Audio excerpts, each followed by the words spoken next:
हो सदाकत के लिए जिस दिल में मरने की तड़प, पहले अपने पे करे हाकी में जहाँ पैदा करे। ये अल्लामा इकबाल का शेर है जी। और मैं हूँ राजू राकट।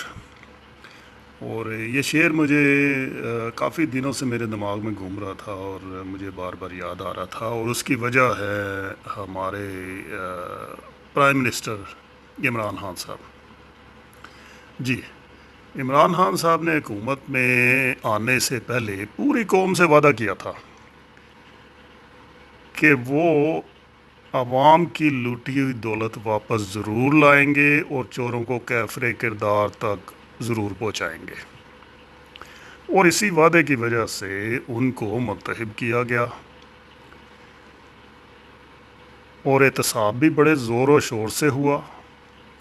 बड़े बड़े चोर पकड़े भी गए, सलाहों के पीछे भी गए, लेकिन उनका आना जाना शुरू हो गया। वो कभी प्रोडक्शन आर्डर आ रहे हैं, कभी कुछ हो रहा है, कभी कोई बीमार हो रहा है, और वो सब कुछ हो रहा है लेकिन पैसा नहीं वापस आ रहा। और अब हुआ ये कि साल एक हो गया है और लूटा पैसा तो वापस नहीं आया। लेकिन इमरान खान साहब IMF के पास पहुंच गए और आवाम को कह रहे हैं जी आप टैक्स नहीं देते। अवाम की लूटी हुई दौलत वापस लाने के बजाय अवाम को ही मुलजिम बना दिया कि आप टैक्स नहीं देते। पैसा तो बड़े बड़े चोरों ने लूटा और टैक्स चोर अवाम बन गए। अब खान साहब, टैक्स सिर्फ इनकम टैक्स का नाम तो नहीं होता ना। अवाम तो रोज़ सैकड़ों किस्म के टैक्स देते हैं, सुबह शाम सोते जागते टैक्स ही टैक्स हम दे रहे हैं। एक छोटा सा बच्चा जूस लेने जाता है वो भी टैक्स दे रहा है। एक बेचारा नौजवान मोटरसाइकिल में पेट्रोल डलवाता है वो भी टैक्स दे रहा है। घर में बिजली आती है उस पर भी हम टैक्स दे रहे हैं। गैस का बिल आता है उसमें भी टैक्स पड़ा हुआ है। और हर पाकिस्तानी टैक्स अदा कर रहा है। हर पाकिस्तानी चाहते ना चाहते हुए टैक्स अदा कर रहा है। किसी रोड से या पुल से गुजरें तो वहाँ पे भी टैक्स देना पड़ता है। इन सारे टैक्सों को अदा करने के बाद आवाम को क्या मिलता क्या है? आवाम टैक्स तो पे कर रहे हैं, मिलता क्या है?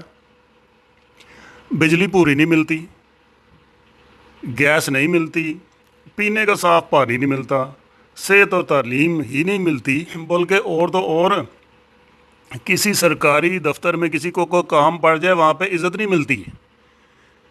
वहाँ पे ऐसे ऐसे अफसर बैठे हुए हैं कि वो हमें अवाम को हशरातुल अर्ज़ समझते हैं और इज़्ज़त तक नहीं मिलती हमें। तो अवाम को वो इतने सारे टैक्स देने के बाद मिलता तो कुछ है ही नहीं है।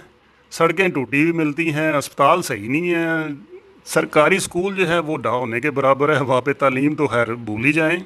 देखिए, अवाम ने आपको वोट इसीलिए दिया था कि हमारा जो पैसा चोरों ने लूटा है, लूट कर बाहर ले गए हैं, वो वापस लेके आए। अवाम तो आपके लिए कुर्बानी देने के लिए भी तैयार हैं, मगर इस पैकरे हाकी पे तो जान ही नहीं है। तो वही अल्लामा इकबाल के मुताबिक पहले अपने पैकरे हाकी में जान तो पैदा कर। तो खान साहब इस अवाम को मज़ीद टैक्स लेने से पहले कोई इसमें जान तो पैदा करें इस अवाम में। कुर्बानी तो वैसे भी सेहतमंद जानवर की होती है। लागर और कमज़ोर जानवर क्या कुर्बानी देगा, उसकी तो कुर्बानी नहीं होती। तो ये बड़े बड़े जो चोर हैं ना, इनकी कुर्बानी दें, ज़रा हौसला करें और हिम्मत से और इनसे पैसे निकलवा लें। अब बड़े चोरों से पैसा निकलवाएं तो अवाम में अगर छोटे छोटे चोर हैं तो वो खुद ही सीधे हो जाएंगे। और अवाम को उनका हक दिलाएं और अपने वादे पूरे करें। इनकम टैक्स तो क्या 10 किस्म के और भी टैक्स देंगे, लेकिन अवाम में कोई जान तो आए। अल्लामा इकबाल का शेर फिर याद कराता हूँ और थोड़ी सी तरमीम के साथ। अवाम तो है टैक्स अदा करने को तैयार, पर ये पैकरे हाकी है कुछ कमज़ोर, कुछ बीमार और लाचार। अल्लाह हाफ़िज़।